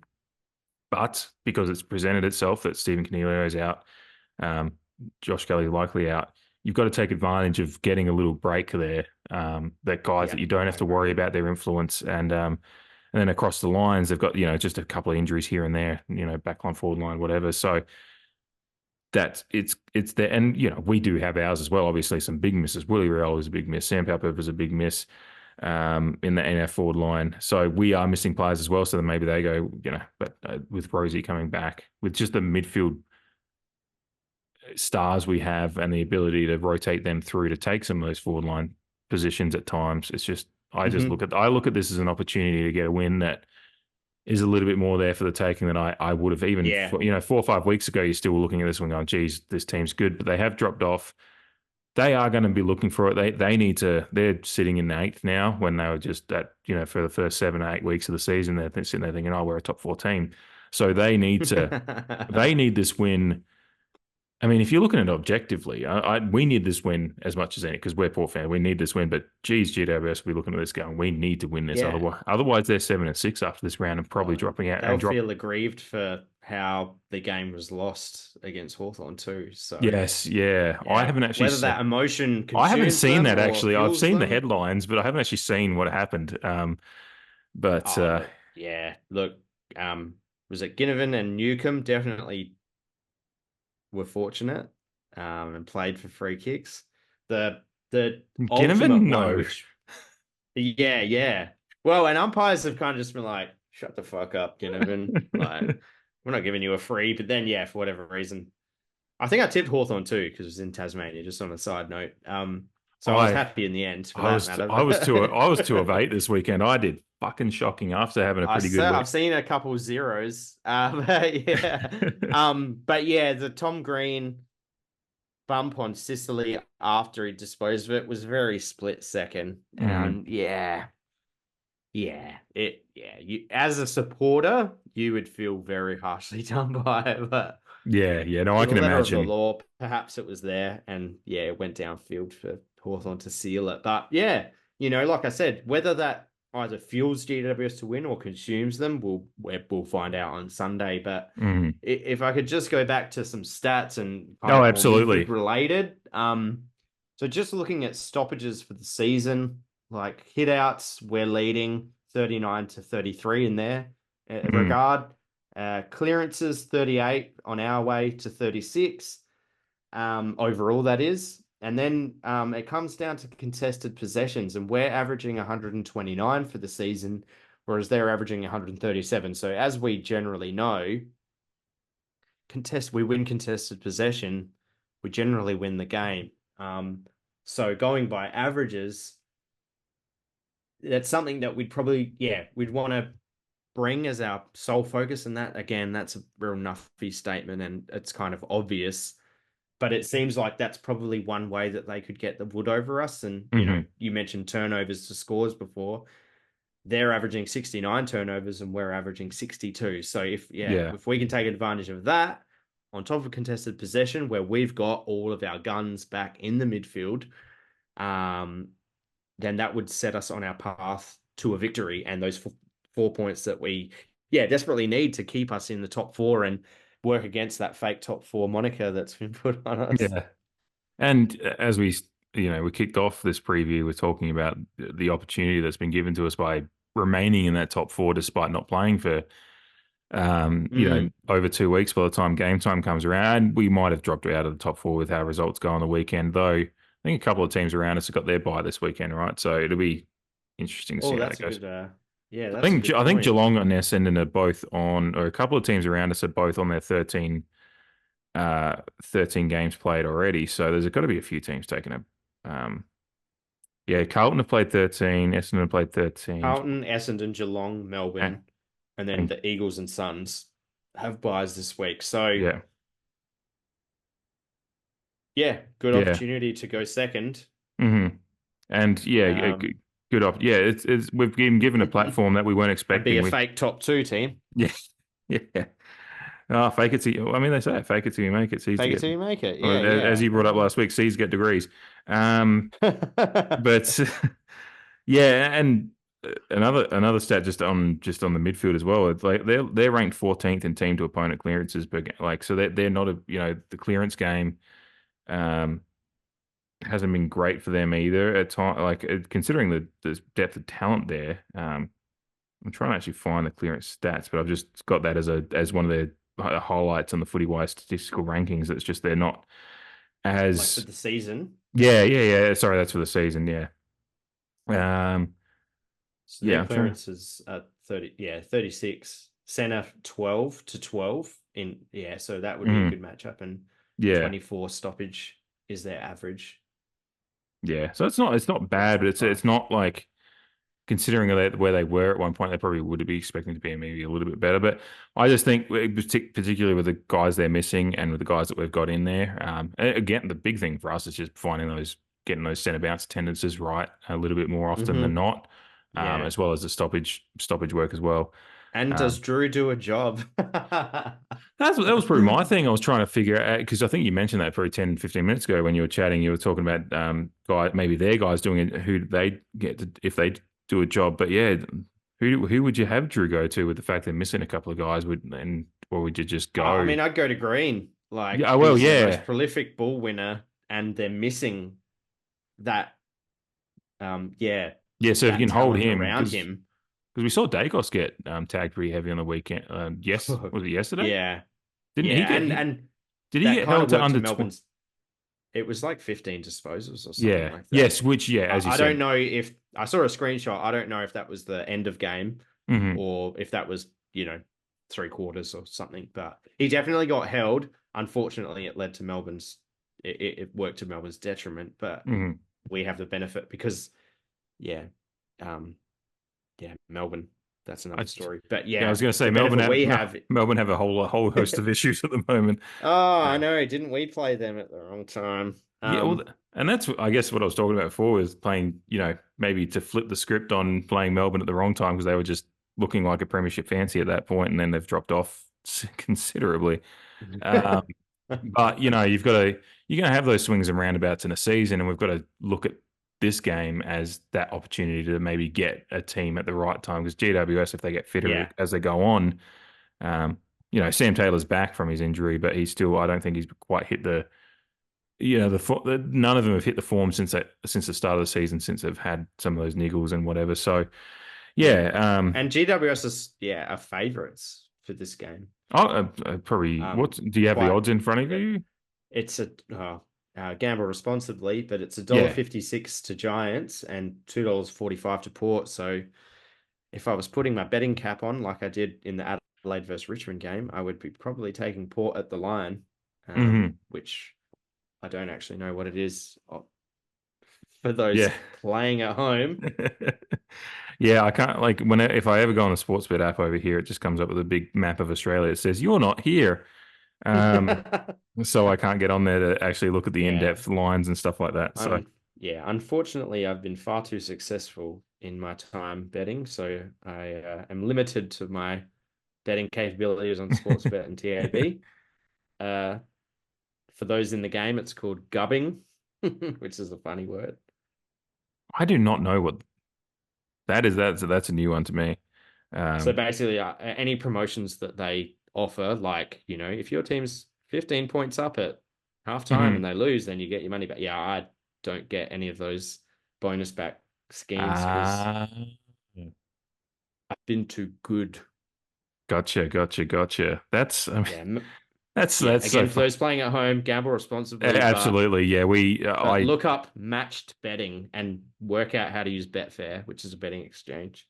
Mhm. Um, Port Adelaide are plus 9.5 Yeah, on the line. So yeah. I mean, 10 points is what the punters reckon will be the margin yeah. in It's in. GWS's favor. Yeah, So yeah, um, um, you'd absolutely take it, wouldn't you? Yeah, I'd yeah, probably take it. Yeah, yeah. I would have liked it to be a bit further out for Port, but I actually thought yeah, like when you read the main odds, I thought it would be maybe 15.5 or something like that instead, like another goal on there. But yeah, yeah, that's a good point. but maybe they're But just getting yeah, a lot of money in for GWS. But I yeah, dare say come Sunday, after people start talking about the games ahead, the odds yeah, may we are on even out a little Tuesday. bit more. But yeah, it's what is it, the last game on Sunday and Port didn't play on the weekend. GWS played on Saturday Arvo. So yeah, um, Hmm. yeah, it'll be interesting to see. But yeah, it's in Sydney, it's an away game. Um, like you said, GWS are ripe for the picking, and I hope we're up for it. Yeah, no, absolutely. What's your pick for the? I mean, obviously we both probably tip and Port. I mean, I will tip against Port at some point if I genuinely think we can't win a game. But we're just playing well enough that Yeah, well, I yeah, tipped against Port versus Geelong, so maybe I should tip against Port this weekend. No, but look, that after might be the everything move we've I spoken make. about, But yeah, after everything we've spoken about, though, like, yeah, I'd be taking Port on the nose, just going back to a gambling thing. Like, yeah, mhm, again, if we're the team that we want to be, that we expect to be, with the matchups that we have, the rest that we've had, and GWS haven't had their second bye yet, because they played round zero. Obviously, they've mhm. already had one bye, but yeah, like I, with all that considered, even with rose-colored glasses on, you probably say like I think that 10-point margin is probably fair, Yeah. and Port win an away game. If we get our matchups right and our application right, then yeah, absolutely, Mhm. we're in with a good shot. Yeah, no, I would agree. It would probably be one I've talked about it before that on the tipping app, whenever I'm asked for a margin, if it's a game that I is a bit of a pick 'em for me, I just automatically go 21 points for some reason because I just think, it's usually ends up around like I've gotten very close to it a couple Yeah, of times this you've year. said that, yeah, a few Um, times. So I'd probably pick. I'd like to Port winning by 21 points away against GWS would be a real nice result. That I would be think. nice. Yeah, just something Yeah. like that where we maybe just get ourselves there. I did. I think I mentioned earlier. I can't remember if it's five of the last seven second halves or what it's been, but GWS have not been a good second half team in the last Yeah. 1.5, I think you 2 months. mentioned that to me maybe off air or Yeah, it might have been that early. too. Yeah. But yeah, it's they've not been a great second half team either. So it might be one of those games which we do tend to play at times. Like Geelong completely flipped that script, but we, Well, North. yeah, sorry, hang on. What night of the week did we play Essendon? That was a Friday night, And and what night of the week did we play I think. Frio? Was it Saturday? Frio, I feel like it was a Saturday. Right.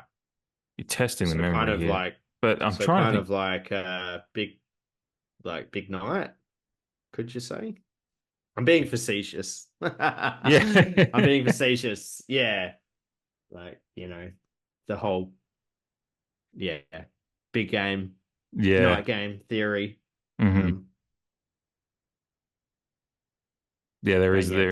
bucking trends that only pertain to certain narratives. So Yeah, yeah. yeah. The night, as I've Yeah. said, like the night game thing is always one of those things that's frustrating, but yeah, it is often against, and we have had some good ones. Like the Essendon game is still one of the best games I've seen Port play in a long time, considering the more the season goes on, the more we go. And Essendon were in okay form at that time too. It's not like they kicked into this form afterwards. They kicked back Mm. into it, but the Essendon edge thing was already starting at that time. Yeah, Um, that's right. Yeah. yeah, That's kind of gone uh, away, hasn't it? But yeah, and like in that regard, because the Essendon win was so big, but then drawing back on the GWS story, like they beat us in the semi-final. We were cooked, but yeah, we oh yeah, beat we them were by what, fucked. 50? Yeah, yeah, we were Yeah, playing injured players and all that. But yeah, we beat them by 50 odd points in round 22 last year. So there's something there to say that we match up pretty well against yeah, them. And like I said, for all intents and purposes, our best 22s are fairly unchanged from last year, albeit a couple magnets in for us and a couple injuries for them out.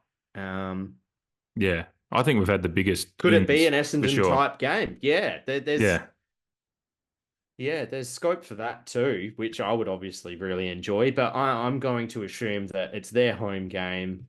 They'll be very upset that they lost against Hawthorn down in mm. Tasmania. Um, that Uh, they'll yeah, and they'll be wanting to put on a good show. Yeah, there's a bit of vision out there, I think, and this isn't to say Kingsley's like a raging man, but he can light a torch under some players' asses, I think, as well. Yeah, yeah, I've seen a bit yeah. of I that, kind of so like seeing that I vision. love it. Yeah, I always used to like, as a big, Choco Williams fan as a young man.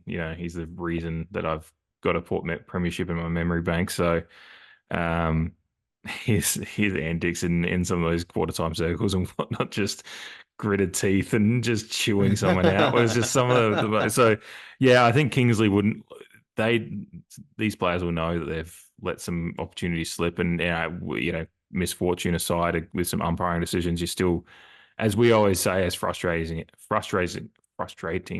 as it is, it's late here. It's you've still got to you put yourself in a position. You've got to put yourself in a position that doesn't affect your game. So yeah, I think Kingsley will have lit a fire under their asses, and particularly for him, he's coming up against his old playing side, and Yeah. where his greatest success as a player happened. Um, so there's I don't coaches are professionals; they don't put too much into that, but I'm sure inside, particularly with how the team's been going, that would be his main focus. But yeah, but haven't been a great second half team. In the last, that's where the tangent started. Mm. Um, So if we're there and thereabouts yeah, we want to, at half time, then yeah. And I think and I by think and we're going to have the large, better running power in this one. Yeah, the last quarter obviously skews a lot of opinion, but I think for the majority of the year, we have run games out pretty well. hmm Um, some of our losses have been uninspiring and go to the opposite of that. But again, I think that's in the minority. yeah. I mean, we had to I think we run games out fairly well. Come back against Hawthorn. St Kilda was the game. I forgot to mention it in our review last week, but that was the game where we were down to like two rotations on the bench, Mm, and we still managed to hold on for 8 or so minutes and get a goal when we needed to and whatnot. Freo, we came back with 2 goals late. So we do have the ability to run game. We just don't want to have to do that against GWS, but um, Yeah. yeah, but we do have Yeah. the The second ability half to. against North, albeit where they are, that was our Yeah. most productive half too. So Hmm. yeah. Yeah. I have confidence that, yeah, now that we've had our bye. And sorry, you mentioned about having the bye and mentally resetting and maybe tinkering with a few things. Hmm. It was Craig McRae earlier in the year when they had their bye after gather round saying that, yeah, we didn't start the season how we wanted to, but that round 5 bye was a perfect opportunity to kind of shift some focus and address some of those issues while still being early in the season. Yeah. And they've obviously rebounded quite well from that early bye. So, and I think Darcy Moore went on the couch not long after that and kind of echoed a similar opinion. Mm. So, yeah, for all the things that we've spoken about, both in this episode now and in our review podcast, both Carlton and mid-season, um, yeah, hopefully, yeah, our coaches and players have gone to work and they address some of these kind of issues, which are, from an outside point of view, fairly easy to remedy, maybe. Like, yeah, on the Yeah. surface, it kind of seems like our our issues aren't overwhelming. They're quite manageable, and with the Hmm. right application, yeah, fixable come the second half of the season leading into finals. Yeah. No, we're not in a position. I think I've brought up Melbourne a couple of times. I feel bad, but Melbourne look to have some real serious issues as far as what they're going to do for the rest of the year. And geez, that Petrarca injury as well. Fucking hell. Yeah, the old So spleen yeah, injury has come back into vogue. yeah, Yeah, it made me think of Jackson Mead. yeah, yeah, and just that's a he could be out for the season with that one. It looks like just with the reports are all a little bit funky today because they're still trying to Mm.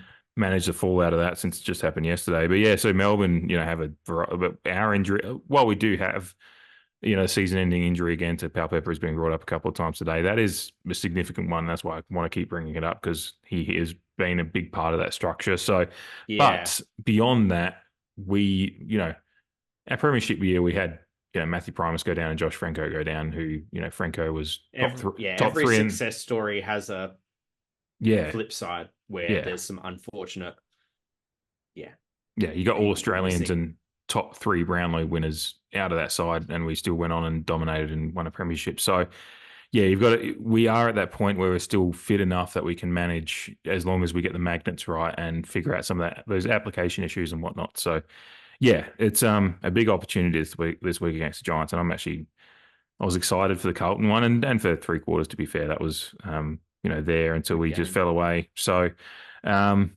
excited again for this week. It's a nice. I think it's 11 o'clock or 11:30 on Saturday night for me. So Yeah, right. that's just a sweet spot to have Party a little. time. Yeah. I'll sit up with a 6 pack of something I find down at a local liquor store and enjoy it. Hopefully, so yeah.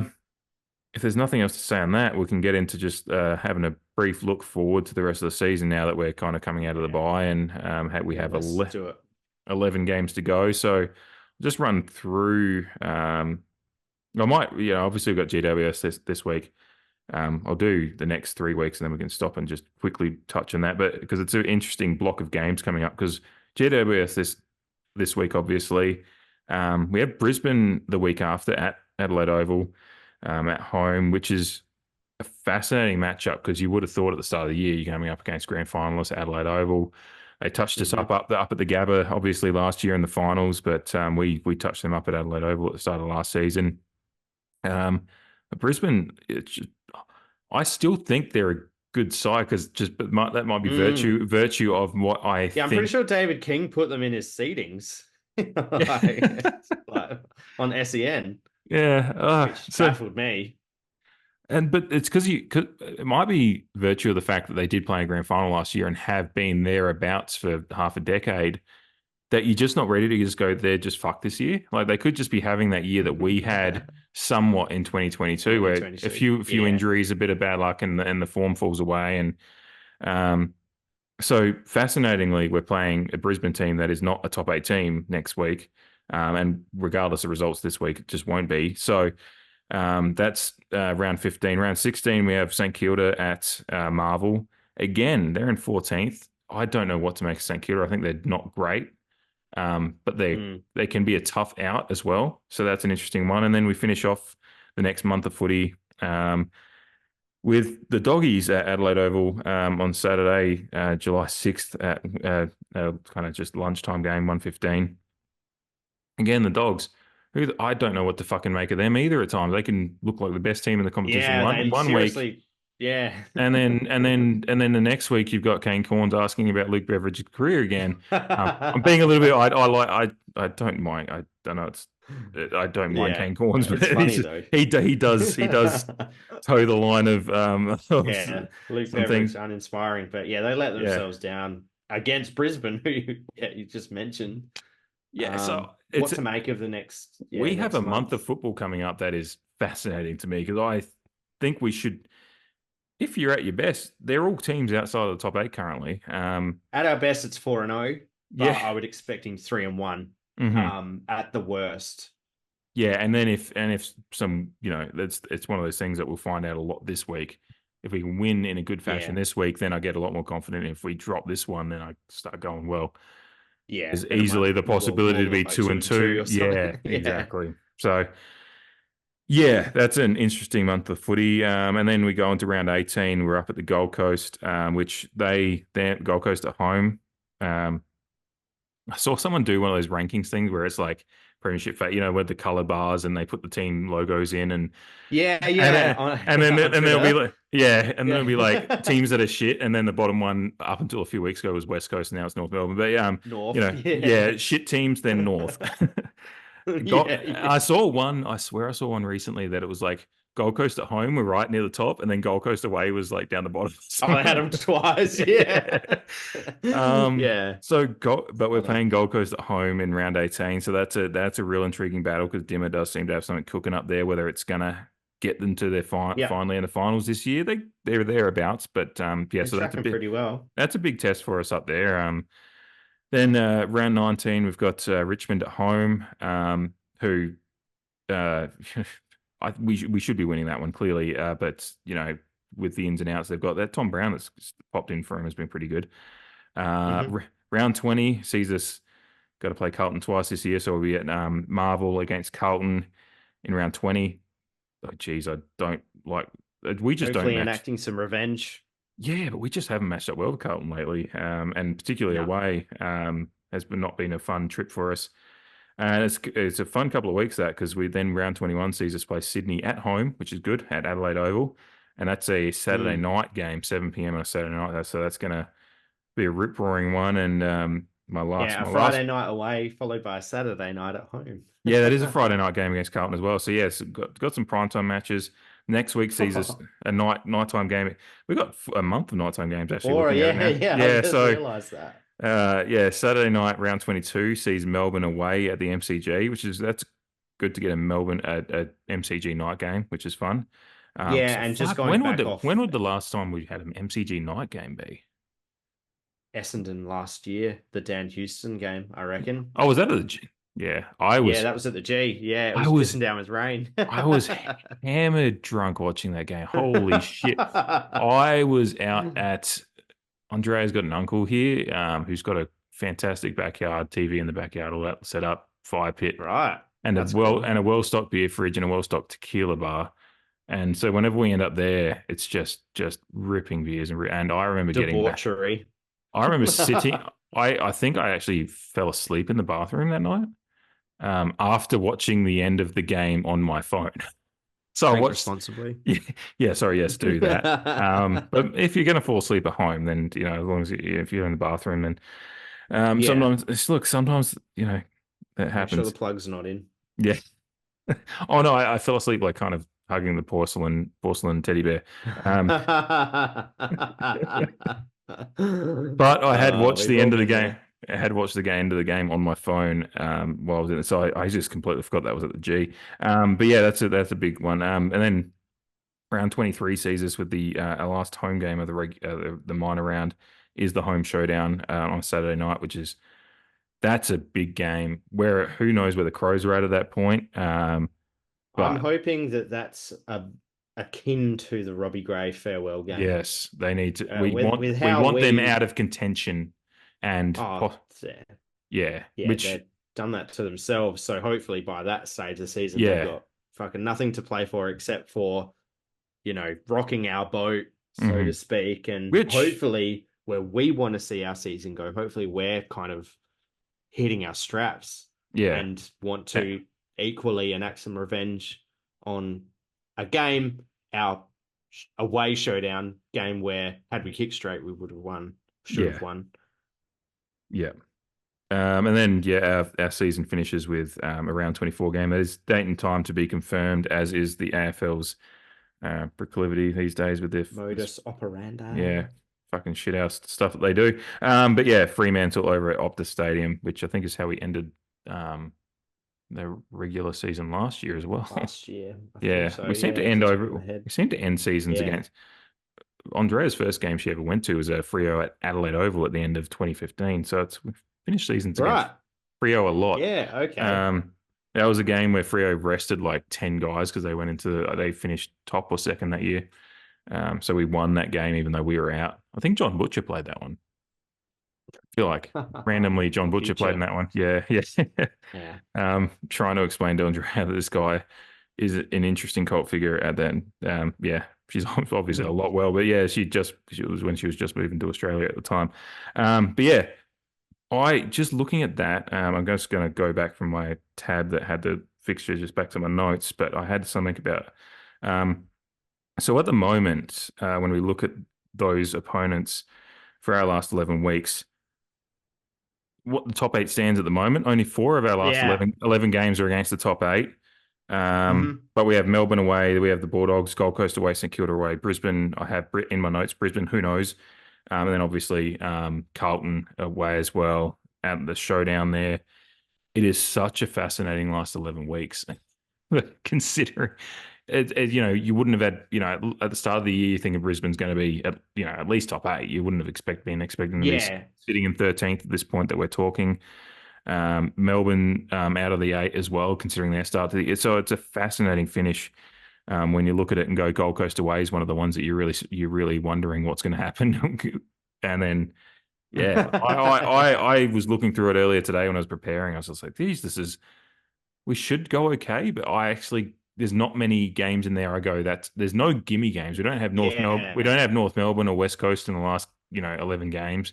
So that's not that they're West Coast Yeah. fans. Maybe Richmond, but they're Yeah, yes, yeah, yeah.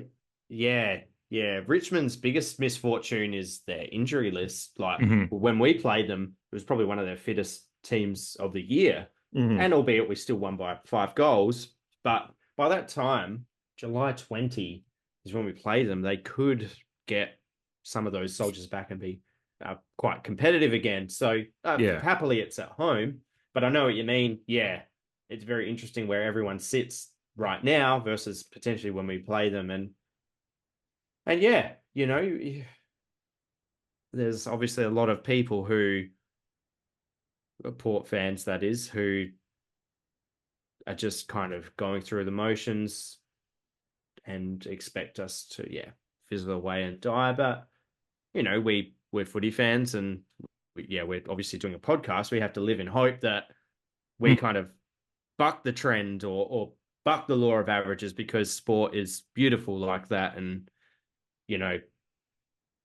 the curse of Bambino did end. So, Mhm. like, like My we live in hope.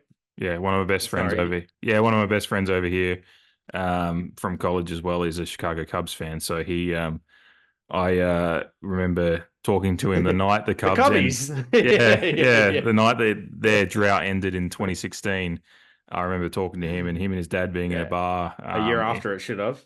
Yeah, Based on Back to the Future. yes, yeah, yeah. If I could go back Remember, in time, put money on yeah. the Cubbies.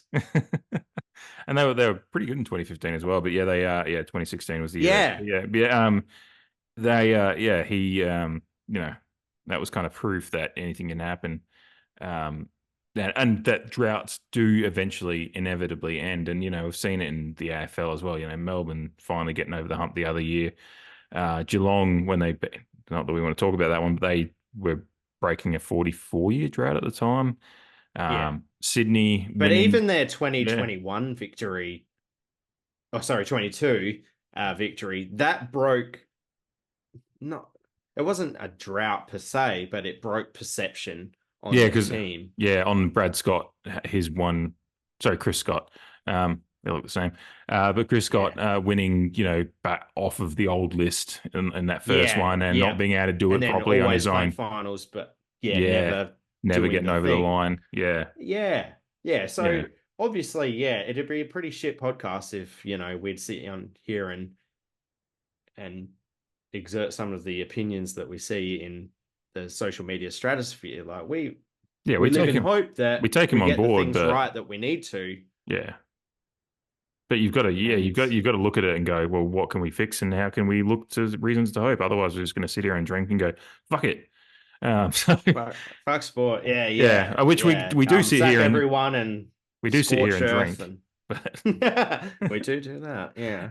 But but just drawing back on the second half of the season, mhm, equally as much as question marks are, there are opportunities to put a stamp on the season. And I guess we were talking about Carlton and GWS earlier or off air, I can't remember, but how they didn't start their runs until close to the mid-season bye and beyond. mhm, So echoing Chris Davies' comments in his press conference, like we're 8-4 right now. If we want to get to where we think we should get, like now is when you want to be starting your run, mhm, not 12 weeks ago. As good as it is to win games of football, and we have, and look amazing and look $1,000,000, like Sydney, for example, who are the pace setters, like we're only halfway through. And yeah, GWS and Carlton, we're only starting to scratch the surface of bucking the perception of them in season this mhm. time last year. So yeah, while right now, like you said, all the teams that we come up against are outside of the eight and look like gettable opportunities. Obviously, footy isn't that simple, but they're all pretty gettable opportunities too. Like even when you get to Carlton away and Sydney at home in round 20 and 21, like I just said, we want to be hitting our straps by that time of the year, and they might be much more gettable come that time of the year. We just need to put in the work this weekend and between now and then to get where we want to get. And Yeah, yeah, very intriguing second half of the season, but a very promising one if you're looking at it in the right way. yeah, yeah. I mean, I again just go back to it just to finish off on that is just that we've after all this craziness of the first half of the season, I'm sure it's going to continue. Teams are going to keep picking Yeah, points up. Teams are going to pick points off each other. It's going to be one of those. Apart from Sydney and maybe one of Essendon or Carlton might separate at the top. You might get a top two or three that's pretty strong, but beyond that, and if we can just be in touching distance of that, and or be one of those top two or three that are breaking away, and this weekend really provides an opportunity to start that run. But yeah, it's going to be if we go 7-4 in these last 11 games and finish 15-8. You're maybe not quite scraping into top four, but you could, depending on percentage too, with the way the competition's going at the moment. But if we can go great point. 8-3, then we're finishing 16-7, Mm. which would be you're probably getting So yourself that was Melbourne in fourth last year, was 16-7. yeah. And So then that you Carlton finished fifth at 13-9. So it's a real fascinating split there between those two yeah. spots, which I don't imagine being the case this year. No, I think Yeah, I yeah, I agree. think I it'll be think a it's lot going to be much tighter. more even, Could be which a percent. means that maybe a lower amount of wins could sneak you into fourth Yeah, spot. yeah, Like 15, like you just said. yeah. Who Which knows? 7-4 shouldn't be difficult. But we need to win ones like this weekend will be again a springboard for that. And then just go on from there.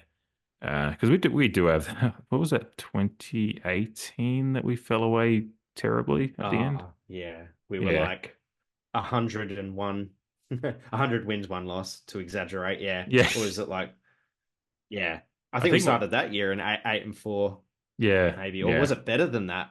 But yeah. Yeah. And look, Championship. we're a completely different team than we were then. So, but you know that is the opposite side. You could go badly and finish badly, but I think we can, you know, go 7-4 would be, you know, not fantastic, but you know, you get to 15-7 and be, I guess, 15-8 and be reasonably happy with the fact that you're going to be finishing in finals. Well, But you're either we do getting a want to double finish. chance or a home final. So Yes, yeah. And this is going to be one of those years where if we miss out in top four, that you're going to have people complain about that as a failure. And I will be disappointed because we should be finishing top four. yeah, we But expect that. this Yeah. is, as we've seen, this competition is pretty nuts this year, to be honest. So yeah, Mm. we shall see. Just wanted to touch on it. We'll start wrapping up here, but there's a couple of things to touch on as we get into it. We're going to first just a brief note. Rucci put out a article on the official site today that Port Adelaide Magpies are playing their 1,000th match for premiership points at Alberton Oval. So 1880s when we moved to Alberton Oval after 10 years of playing. And yeah, this weekend against West Adelaide's our 1,000th match for premiership points at Alberton Oval. So yeah, it hasn't been a great year, obviously, and there's a lot of reasons. And shout out to Dave Lloyd for his kind of extrapolation on that in the episode a couple of weeks ago, talking about how the kind of sandful landscape has changed for Port Adelaide. And I think a lot of Port Adelaide fans recognise, ones that think about it critically, recognise the competition has just, and what it means to us. What it means to us hasn't changed, but what it actually means to the operations of the Port Adelaide Footy Club as an entity and what they're trying to achieve is winning at the top level of football that they're playing in, and that's the AFL now. It's not the sandful. So, but it is still a 30 years ago. Yeah, it is still a competition that we have a lot of history in, and clearly we wouldn't be in the AFL today without our domination of that competition. Just to remind people out there that the sandful was dominated by us right up until right up until the late 90s. So yeah, it would be, you know, it's a great one to get around if you have the ability to. And there won't be too many more matches for premiership points in the Yeah, I sandful at love Alberton going down Oval. to Alberton It's in a the handful of times that I do get to go. it's a beautiful spot. I love that. It's one of my favorite places in the world, and I've been to many big stadiums and different places around the world in the sports world, and Alberton Oval is still one of my favorite spots in the entire sporting world. So, and yeah, it's just a great piece of history that we, you know, while it is very likely and pretty much seems a done deal that we will be moving into a national reserves whenever the AFL gets off its ass and whatever that looks like. But yeah, As we should. yeah, the SNFL is a big part of our history, and it's a pretty cool moment to mark that we will play 1,000 matches for premiership points at one single stadium at Alberton Oval that has been our home for 143 years now. So yeah, one to acknowledge and pay tribute to. So yeah. And the last thing to touch on is the AFLW fixture was released at some point in the last couple of weeks, and I know we haven't touched on it on the podcast yet. So, yeah, the AFLW season is starting on 31st of August. So it's coming up. It'll come up quick as well. It's a few weeks. It's a few weeks away, a few months away at the moment. But yeah, a few highlights of that is that the fact that obviously with the Alberton Oval renovations and everything that's happened, better lights have been put in down there, which means we can play night matches down there, which we've seen some of that in the SNFL this year. But that means the AFLW team is going to get to play night matches at Alberton Oval, and their showdown this year is round one. Alberton. Yeah, is round one against Adelaide at Alberton Oval. So, you know, the first showdown that we ever played against them was a home showdown for Port Adelaide, and that was at Adelaide Oval, which is I was there. It wasn't a fun game, but I had a lot of beer and yelled at a lot of Adelaide players, as I do. But last year, obviously, was at Norwood, and a lot better game from us, and we actually had our noses in front at halftime. Unfortunately, just couldn't quite run the game out, and then Adelaide clearly are a very good team still. And will be this year as well. So that's a fascinating one. Obviously, we're going to be really wanting to hit the ground running, and we did a decent job of doing that at the start of our second season this year, this last season gone. So yeah, I'm really, really fascinated with how that goes, and I hope everyone Yeah, that has yeah, the ability to pack that stadium and sells out Alberton and then makes that, you know, this is, when we're touching back on the SNFL and leaving that competition, we have an AFL competition playing at Alberton Oval. That is a really, really cool thing for Port Adelaide fans. It should be yeah. acknowledged I that our absolutely agree. AFLW team, that's their home ground for Hmm. AFL matches. So you get to go watch AFL footy at Alberton Oval. You get to go see an AFL showdown at Alberton Oval. That's a you couldn't ask for a better way to kick off a season, and you should just get down there and kind of make it the Alberton Oval of old again. Just scream from across the picket fence and make it as uncomfortable as Yeah, give possible. the umpires a hard time because they Yeah, can hear you at Alberton yeah, Oval. yeah. Yeah, and No, obviously it is a beautiful thing. It responsibly, absolutely. don't go over the line, but you can. There's plenty you can say without going over the line across the fence to make just the noise is what makes these kind of grounds great. So yeah, it would be great to we want to where the team's development is at. We'll do some AFLW stuff as it gets closer. And I know we're certainly pretty excited with some of the pickups and some of the youth that we've got coming through over the last couple of years as well. But it'd be great to hit the ground running, and we want to see that AFLW showdown win come sooner than later. So Yeah, what better way to expectations rise even further going into yeah season 3 of Port Adelaide AFLW. yeah with some continued great Um, recruitment as well. So which mhm. we'll get into properly as we go. But yeah, a few other highlights. I'll run through it quickly. It is an interesting. So we've got week two's Western Bulldogs away, week three's Fremantle at Alberton, week four's North Melbourne away, and then week five, which is because the AFL still doesn't give the women enough respect. They're doing an 11 round Game. 11 Yeah. game season. I'm trying to word this right and fumbling it because week five has two games in it, which makes it look really funky on the website. Tuesday, the 24th of September, we play Richmond at Icon Park over in Melbourne. And then Sunday, the 29th of September, so the day after the AFL men's grand final, we play Carlton at Alberton Oval. So week five, round five of the AFLW fixture has two games. Again, just a shout out to the AFL. Can you please actually try to respect the women's competition and not just try to have it as an afterthought, even though you say you care about it? Um, Mm. yeah, do a lot better for them. Would be great. But then week six, we West Coast over at Mineral Resources, which is over there in Perth. Um, and we finish off the. This is kind of where you look at the fixture and go, if we can finally start getting a few wins on the season in those first 5 6 weeks and be thereabouts at finals. Our last four games of the fixture starting in week seven. Uh, three of the last four at Albion Oval. We've got Collingwood, which is Pride round as Yeah, well, right. and shout out for Pride Month as well. All Everyone is welcome at Port Adelaide, particularly in our community here with the Creed. We love you all, and yeah, so Pride rounds. Week seven against Collingwood at Albion Oval. Week eight, St Kilda at Albion again, which was one of our wins last year. That was a good win, I think, as well. That was the one. I feel like Aaron Phillips That snapped a was that goal. That was that a draw? that the early season one or the last That one? was the early season one. That was the I think yeah, that was Yeah. earlier in the season. I feel like it was away, and I feel like Aaron Phillips snapped one late in the game to kind of seal it. Ah, we won by 8 points Yes, yeah. So at RSEA Park in Yeah. Melbourne. So I think Aaron snapped one late. They got us up by maybe like maybe 14 points, and they kicked one again late and got it back to eight. But yeah, we ran out and won it. So and that was a good one because I think we were down at halftime too. So it was a good kind of development win for proving you can get it done from halftime and in a tough game. Yeah. So yeah, St Kilda week eight, Albion Oval. Week nine is away to the Gold Coast, but then week 10 is GWS at Alberton Oval. So three out of the last four at Alberton, and that's 6 out of the 11 at Alberton as well. So we have the benefit of the AFLW fixture as it is at the moment with 11 rounds or 11 games anyway.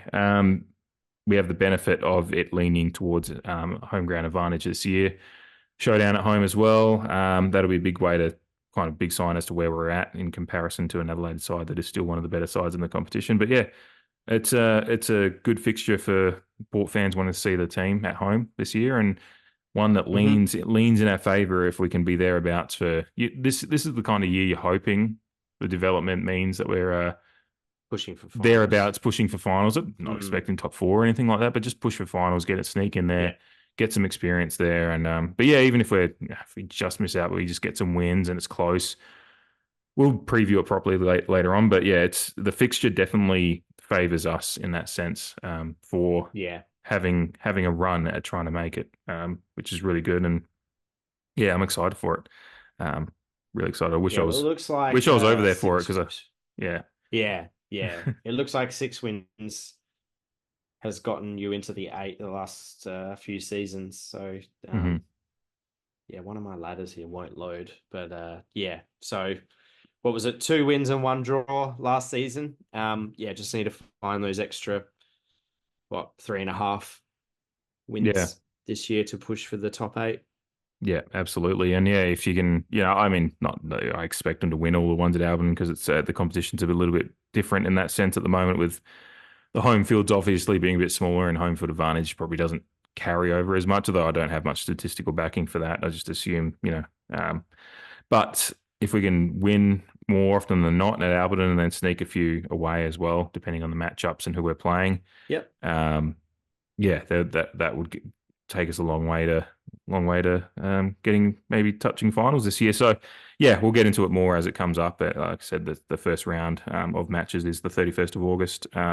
For us is when we open the season, so that's a little ways away, but we'll get into it when it gets closer. But yeah, we'll start touching on it a bit more as preseason gets underway and any pertinent news that pops up, whether hopefully no injuries. Obviously, I mean, we know Lauren Young's out this year, unfortunately, one of our prized recruits. But Yeah. otherwise, yeah, there's still some pretty good recruits coming in with like the likes of Kirsty Lamb coming across from the Bulldogs and Piper Window coming in from Glenelg, who was a CNFLW Best and Fairest winner pretty recently as well. So we've got some high profile girls coming into a side that's already pretty stacked with some good young talent as well as some Young talent. Yeah. really good veterans in there as well. So yeah, excited to get it underway. Yeah, I think that about wraps it up. Anything else on your agenda, Jamie, or are No, sounds good we to me. Just hope pretty much? for a good win this Sunday, and yeah, to springboard our second half of the season in the going back to the AFL men's competition. Yeah, absolutely. Yeah, like I said, it's this weekend will tell us a lot about where we're at after the bye, and also potentially provide a springboard for us to build on a decent win loss record across this second half to hopefully get us touching that top four position and give us a good platform going into finals. Yeah, but that about wraps it up. Thank you again, everyone, for listening, and I hope you've all had a nice, relaxing bye break because it's about to, as we've just talked about, with the fixtures coming up. It's not going to be. I don't think it's going to be easy too many weeks, but hopefully it'll be quite productive and fruitful for the Port Adelaide Footy Club. Yeah, as always, follow, subscribe, whatever your podcast provider does. Subscribe, review, rates 5 stars Give or it nothing. 5 stars. Yeah, 5 stars preferable. Otherwise, just politely just not do anything. Move on. Yeah, Yeah. yeah. And yeah, if you do enjoy the podcast and you're listening on Spotify, something regularly or Apple Pods, if you do have a YouTube account, just pop over there and give it a subscribe and a like on the videos. Anyway, it helps the algorithms. Even if you're not doing that, but if you got a minute spare while you're sitting there getting away from work on the toilet, taking some time away. Earning your toilet money. What's the saying? Is it like the boss makes a dollar, I make a dime, so I take my poops on company time, something like that? So while you do, so while you're doing that, while you're taking your poops on company time, just pop across and give us a like and subscribe on YouTube, even if you're listening on Spotify, one of the other platforms. Anyway, that's about it. Yeah, Khan the pair. Let's get a bloody W over there Yeah. in Sydney. Yeah, go Port. Have a good day and evening and weekend and week, everyone else.